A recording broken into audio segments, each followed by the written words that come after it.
Will everyone please join me in God?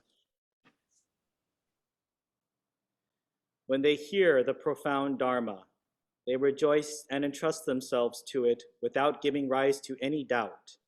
And thinking of the Buddha even once, with sincere mind, they aspire to be born in that land. When these people are about to pass away, they, seeing the Buddha as in a dream, also attain birth. Namo Amida Butsu. Namo Amida Butsu. Namo Amida Butsu. Nam Mandas. Nam Mandas. Good morning, everyone, and welcome to our last Sunday service for the month of April. I'm starting to love this spring weather, and I'm really enjoying the extended daylight. To speak of that, outside right now, it is a beautiful day. I have a question for everyone. In life, we have had countless teachers in different parts of our lives. Some of these teachers have had great effect on our lives, and we probably remember some of the lines or lessons they have taught us. Do all of you remember your teachers, your many, many teachers that you've had in your life? Do you remember many of the lessons that they have given you? For me, one of my favorite teachers back in high school was a man named Mr. William Silvera. He taught 10th grade world history. But he would always start each of his classes with the question, "Ladies and gentlemen, question of the day," which would be followed by whatever the question was.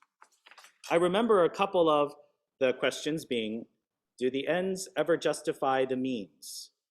Would you rather have freedom to or freedom from?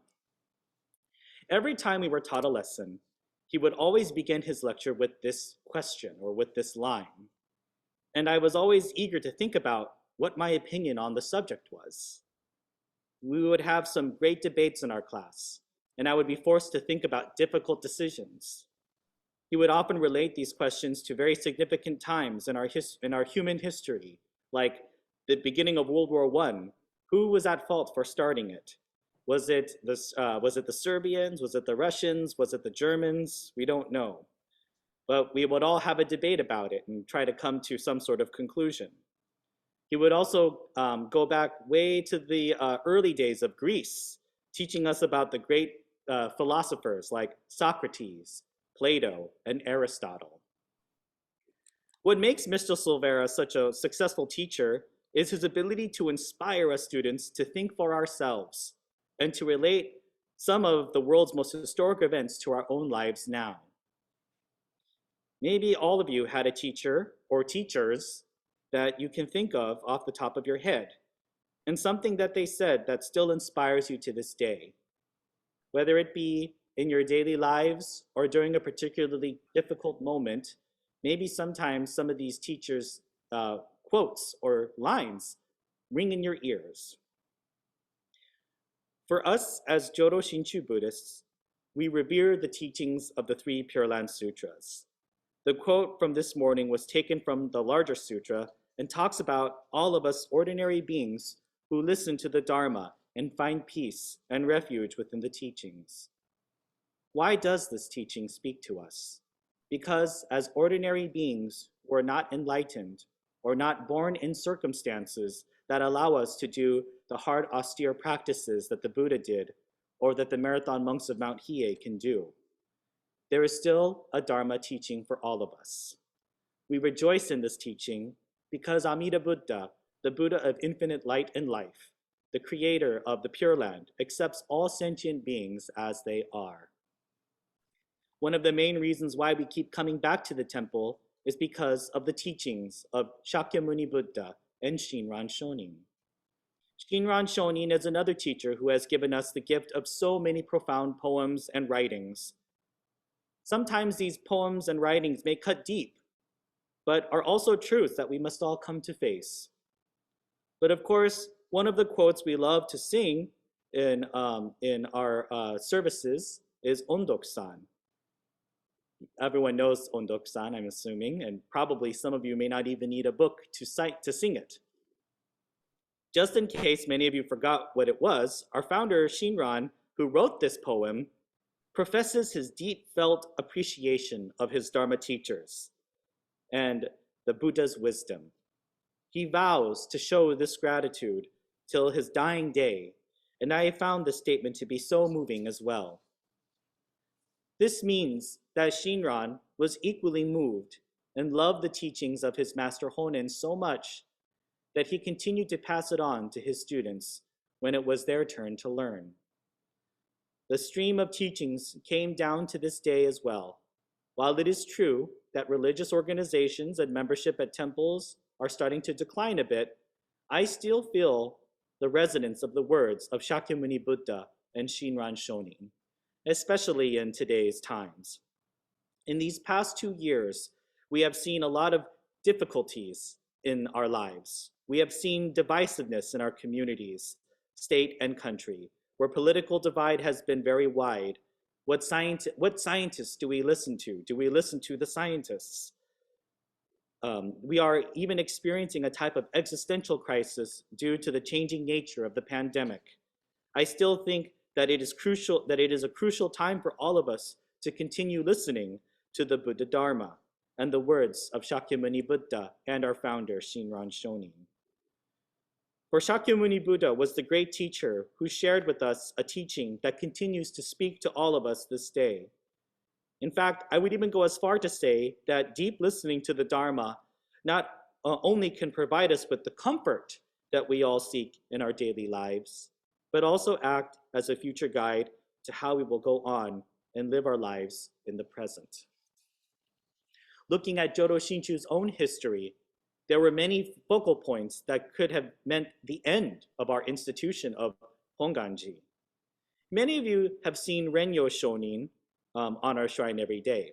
So most of you know that Shinran, who is sitting directly behind me, is our founder of our school of Jodo Shinshu Buddhism. But if you look when you're facing the Onaijin to the left, and unfortunately he's, well, not unfortunately, but we see the beautiful flowers, but he is behind the flowers, that is where Renyo Shonin sits. So some of you may know that he was the 8th Monshu, or the 8th head monk of our school of Jodo Shinshu Buddhism and of our school of our temple, Nishi Honganji, or Honganji at the time. But many of you may not know his significance as a teacher. What many of us don't know is that when Renyo was made head priest or Monshu of Honganji, our temple was in a weakened economic state. Yet for Renyo, the teaching still spoke heavily to him, and he would astutely study the words of his ancestor Shinran on a daily and nightly basis. There are a couple of legends of Renyo reading the Kyogyo Shinsho, that is Shinran's writings, this huge book of the Kyogyo Shinsho at nighttime, and would use the moonlight as his reading light because the temple was short on lamp oil and they could not afford to buy more. On a limited budget, Renyo would also travel near and far throughout Japan, bringing his own copied versions of Shinran's text to his followers, as well as scrolls of the Nembutsu written by Renyo Shonin's own hand. Through this, Renyo was able to rebuild, in a sense, the falling state of Honganji, and was able to kind of give the membership a huge boost in energy, even in strained economic times.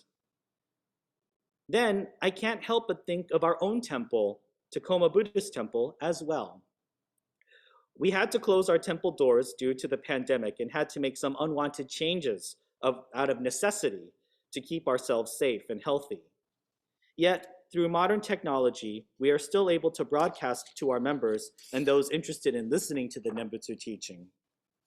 While this is not the same and definitely not as fulfilling as connecting and sharing in the Dharma in person, it still tells me that the teaching itself is so profound that nothing can stop it from being heard and from being shared with one and all.